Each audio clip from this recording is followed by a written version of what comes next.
ಜೋಗಟ್ಟ panchayat member ಒಬ್ಬರು ಹೋಗ್ತಾರೆ. Police ರೋಡಲ್ಲಿ ನೀರು ತುಂಬಿ ಎಲ್ಲಿ ಗಾಡಿಯಲ್ಲೇ ಬರಲಿಕ್ಕೆ ಆಗಲ್ಲ. ಚರಂಡಿ ವ್ಯವಸ್ಥೆ ಯಾವುದು ಇಲ್ಲ, ಚರಂಡಿ ವ್ಯವಸ್ಥೆ ಇಲ್ಲ ಸರ್. ಇದು ರೋಡು ಸುಖಂಡಮಾಗಿದೆ. ಈಗ ಇಷ್ಟು ತನಕ ಕೆ ಡಿ ಪಿ ಅವರು ಸಹ ಎಲ್ಲ ಮ್ಯಾಚ್ ಎಲ್ಲ ಕೊಟ್ಟು ಸಹ ಕೆ ಡಿ ಪಿ ಅವರು ನಾವು ಅದನ್ನು ಸರಿ ಮಾಡಲಿಕ್ಕೆ ಎಮ್ ಎಲ್ ಪಿಗಳಿಗೆ ಇದು ಮಾಡಿದ್ವಿ, ಹಾಗೆ ಮಾಡಿದ್ವಿ ಅಂತ ಹೇಳ್ತಾರೆ. ಒಂದು ಚರಂಡಿ ವ್ಯವಸ್ಥೆ ಎಲ್ಲ ಯಾವುದೂ ಇಲ್ಲ ಸರ್.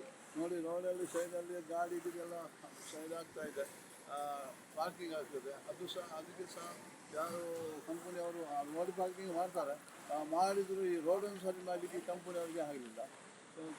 ಕೂಡಲೇ ಇದು ಜಿಲ್ಲಾಧಿಕಾರಿ ಇದನ್ನು